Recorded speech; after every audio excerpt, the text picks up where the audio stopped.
Untuk mengetahui apa sebenarnya motif dari pelaku, kita sudah tergabung bersama dengan Kabid Humas Polda Jawa Barat, Kombes Pol Ibrahim Tompo. Selamat siang, Pak Ibrahim. Selamat siang, Mas.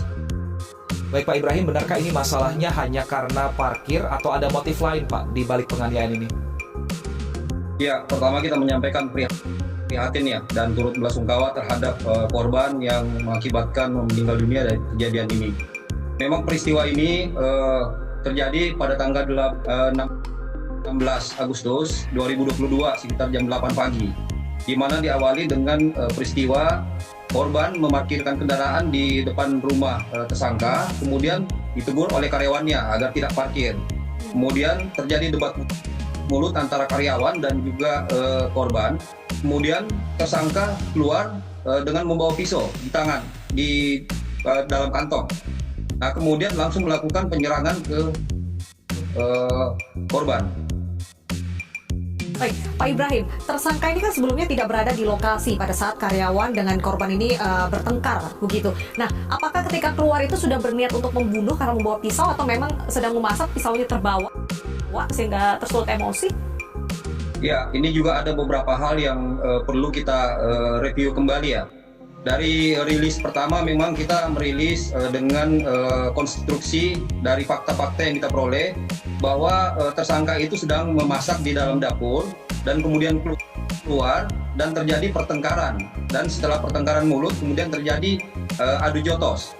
Namun dengan pendalaman yang kita lakukan kembali, kita mendapatkan fakta baru bahwa sebenarnya tidak ada perkelahian di antara mereka, tetapi langsung tersangka menyerang kepada korban dan akhirnya korban berada di atas mobil saat itu, diserang langsung dengan menggunakan pisau tersebut. Baik, jeratan hukum apa yang dikenakan kepada pelaku, Pak? Ini kan peristiwanya sebenarnya awalnya ditangani oleh Polsek ya. Kemudian karena diatensi oleh Bapak Kapolda, akhirnya kasus ini ditarik ke Polda, ditangani oleh tim penyidik dari Reskrim Polda. Dari hasil pendalaman saat awal memang pemeriksaan saksi itu baru sekitar 3 orang, sehingga cukup dangkal pemeriksaan dan kesaksian yang ada. Namun setelah dilakukan pendalaman oleh tim Reskrim Polda, akhirnya dilakukan pemeriksaan terkait dengan peristiwa itu sebanyak 12 saksi tambahan. Dan juga kita sudah melakukan pemeriksaan CCTV, sehingga mendapatkan beberapa fakta-fakta baru terkait peristiwanya.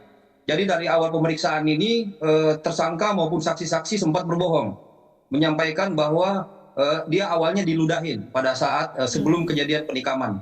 Tapi ternyata setelah dilakukan pendalaman, ternyata tidak dilakukan, tidak ada diludahi tersebut dan diserang tidak ada. Dari pendalaman yang ada, kita peroleh keterangan atau fakta-faktanya bahwa memang tersangka melakukan penyerangan di atas mobil. Sehingga ini menjadi fakta baru, sehingga konstruksi hukumnya yang tadinya 351 itu dilakukan pendalaman, akhirnya sekarang disimpulkan oleh tim penyidik Polda menjadi pasal 338 dan 340. Jadi ini junto dari 351 ayat 3, kemudian junto 338, kemudian junto 340. Ancaman hukumannya ini bisa sampai seumur hidup. Oke, lantas sebenarnya hubungan antara pelaku dengan korban ini apakah sebelumnya saling kenal? Tidak, jadi di antara korban dan tersangka memang tidak saling kenal sebelumnya. Keberadaan korban yang di TKP saat itu adalah untuk mengantar anak ke TK di sekitar situ. Okay. Nah, pada saat itu parkir sementara untuk menunggu anak tersebut. Baik, lantas apa pernyataan dari tersangka hingga akhirnya nekat membunuh? Apakah hanya semata karena emosi saja?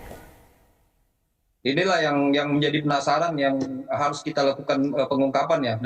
Dari awal itu keterangan tersangka menyampaikan bahwa ini terjadi karena merespon adanya ribut-ribut yang ada di luar, kemudian dia keluar. Nah, jadi keterangannya ini menyampaikan bahwa memang terjadi spontanitas, dan ini juga memang terlihat memang spontanitas saat itu. Jadi tidak ada motivasi yang lain selain menyelesaikan masalah tersebut. Tetapi konstruksi dari fakta-fakta dari rangkaian yang ada ini bisa menggiring ke kondisi adanya niat dari tersangka tersebut. Baik, terima kasih Kombes Pol Ibrahim Tompo telah bergabung bersama kami di iNews.